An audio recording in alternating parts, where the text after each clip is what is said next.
The last topic I want to talk about today has to do with translation and scaling. So once upon a time, long ago, you might have taken a class where you learned about how to take the graph of a function and move it in a certain direction or shift it up and down by changing the function.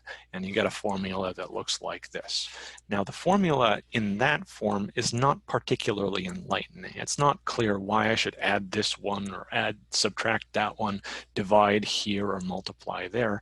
And so we'd like to know what the general procedure is, how we should be doing this most of the time. So the basic rule comes in two parts.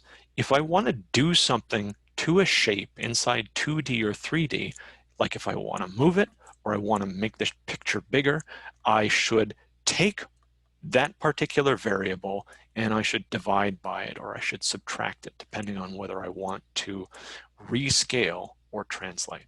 So if I have my shape and I want to move it in the direction of y by a total amount of 5, what I should do is I should take y and replace it with y minus 5. If I want to make it bigger, expand it in a certain direction, like I want to make this whole picture bigger by a factor of 10 in the z direction, I take z and replace it with z over 10. And I do all of these for whichever variables I want to do. So for example, if I want to take this picture of a sphere, x squared plus y squared plus z squared equals 1, and then move it 5 down along the x-axis, or move it 5 along the x-axis, I'm sorry, move it down 3 along the z-axis, and then double the size in the y direction. Here's what we should do. We should replace x with x minus 5 to move it 5 in the direction of the x-axis. Since we want to move it down along the z-axis, we should replace z with z minus negative 3. And to double the size in the y direction, we should replace y with y over 2. That's the end. And then at the end of that procedure, we can simplify it.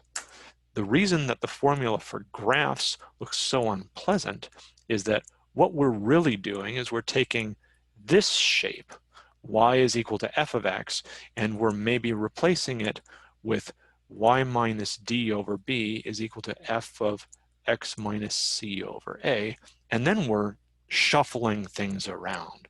We're saying that y should be equal to b f of x minus c over a plus d by solving for y again. That's why it looks so unpleasant, is that really we're doing the same thing to both of the x and y variables, but when we think of it as a graph, the y has a special property, and so we want to solve for it at the end of the day. All right, that's it for this week, and we'll reconvene next week.